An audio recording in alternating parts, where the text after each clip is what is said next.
Welcome back to MABIE Island. Hi guys, if you're new here, I'm Meredith. And I'm Coleman. And it has been a hot second. Yes, it has. Oh my gosh, like half a year. Yeah. So there's been a lot going on since we last talked to you. Our last video was uploaded February 17th and it's July. Yeah, that is insane. So we're back. We're Yep. going to be uploading a lot. We've got vlogs, we've got reactions. Today we're going to be talking to you about what's been going on in our lives. Obviously, lots of things have been happening in the world. Yes. So we'll talk to you about that right now. Okay, so first of all, in February, I think I got sick. And so that takes us out for like a week to 10 days. Yeah. But this time, it was a lot different. No, I did not have COVID. But February going into March was when COVID started to come on the scene. And we went from, just like you guys, living normal everyday lives to quickly being locked down. Our state in America is North Carolina. We went into lockdown quickly. Well, let me say something. So in February, nothing really was happening around the world with COVID, so we actually decided to take a break before COVID even happened. In February, we actually got a copyright strike. If you don't know what that means, you'll have to go look it up. It's a long story. So we decided to take a break for a while, and that kind of took us out of the game. Yeah, we risked something to show you guys something live, which was what was it? BTS? It was BTS on Jimmy Fallon, and we risked our copyright status, and we got in trouble, so we're not gonna do that anymore, but No. It was fun while it lasted. We had so much fun. We're not gonna do that anymore. A lot of people commented right after, like, what happened to you guys to get taken off the air? Did you lose your channel? Yes. Well, we lost a lot of privileges, and I think, like, when something like that happens, it just takes the wind out of your sails. Yeah, and also that day, our computer with all of our stuff, all of our MABIE Island files, all of anything we've created got pretty much destroyed. We have gotten a new computer since then. We're rebooted. We're ready to start editing, ready to start making more videos. And we have a new studio. Yeah, look at our new studio, guys. Hey.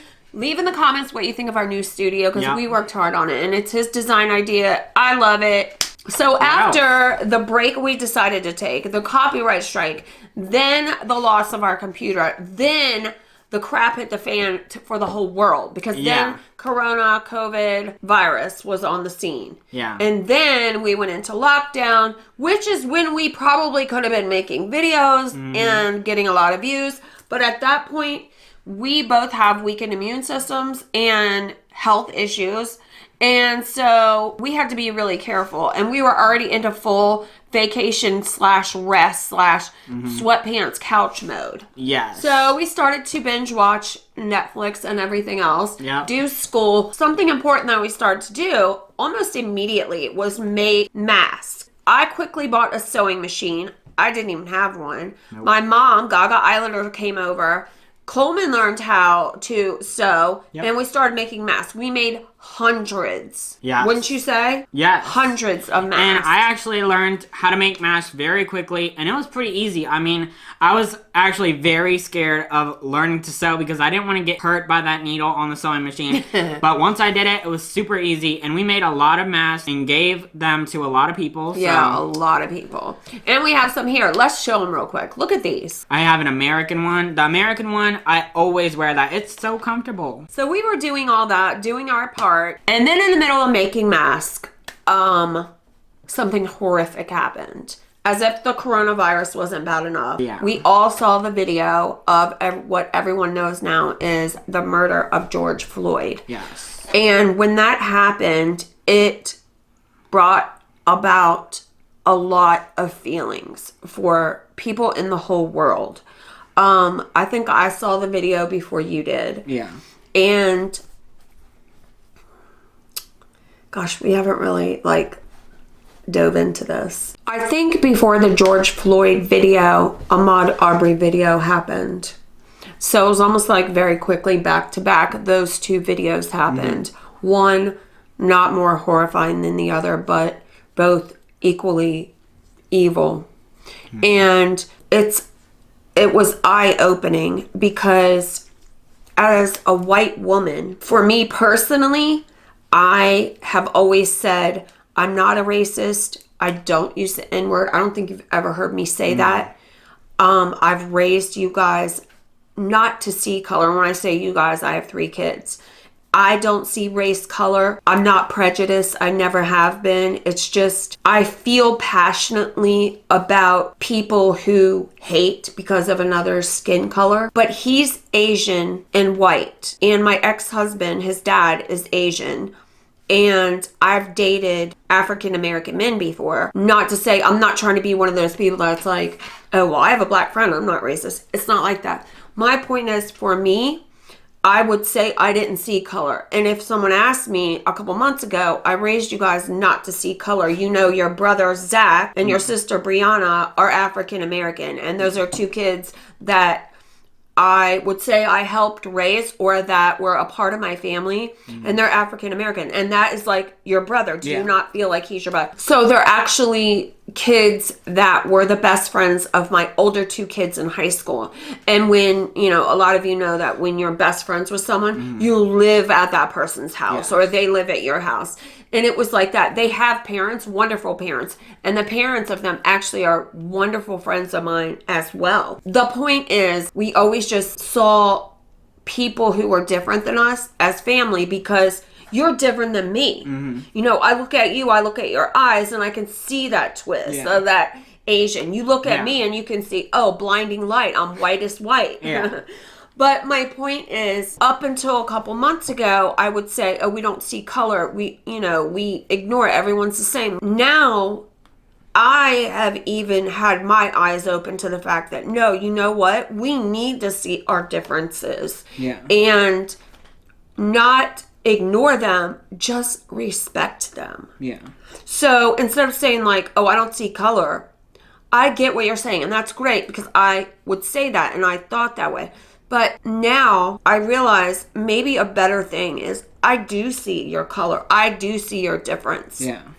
And I respect it. I love it. So with you, it's funny because I am Dutch and Irish, and you are Dutch, Irish, Vietnamese. And I think I push teaching your Asian culture more than your dad even does, where it should be the other way around.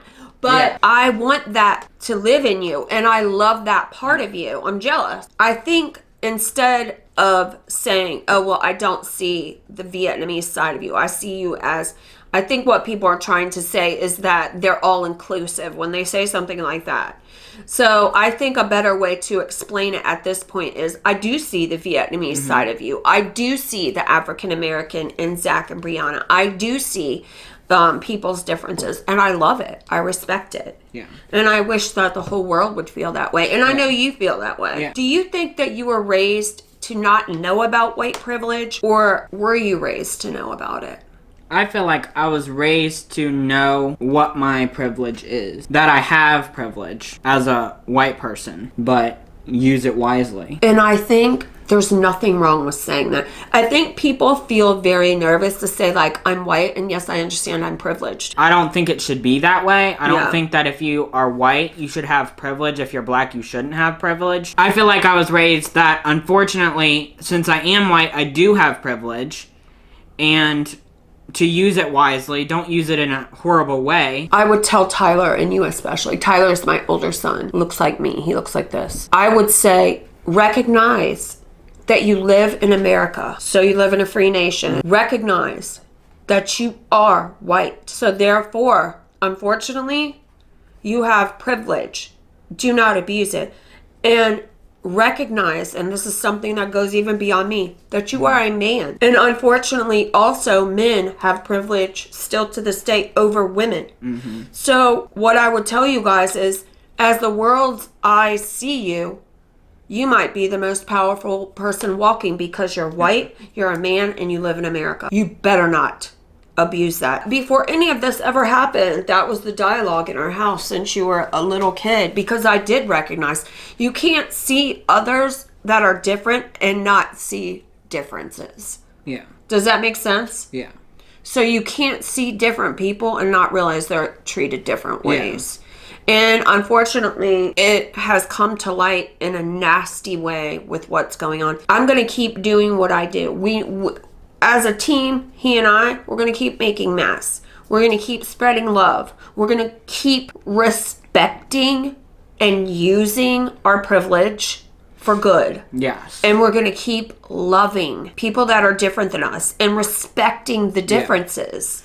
I've seen a lot of people say that you need to not just be against racism, but anti-racism. Like, not just, I don't like racism, but anti.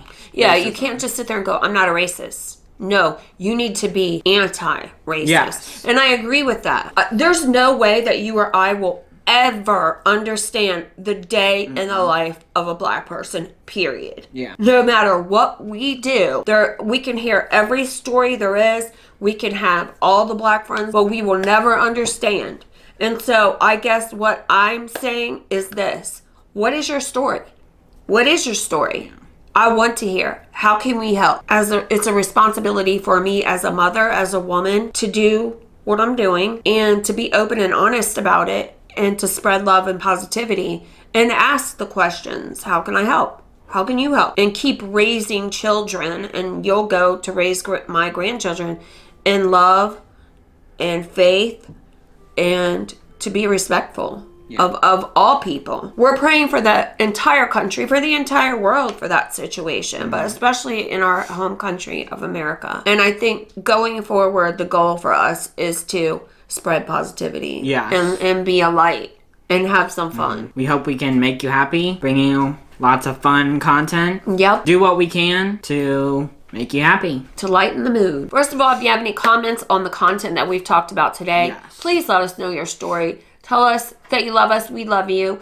And if you subscribe, you become an Islander. Don't forget to follow us on Instagram and Twitter at MABIE Island. Okay, guys. So we are definitely back. We're making more content, and we hope you enjoy what is to come on this channel. We have lots of stuff planned. We hope to see you next time. Bye.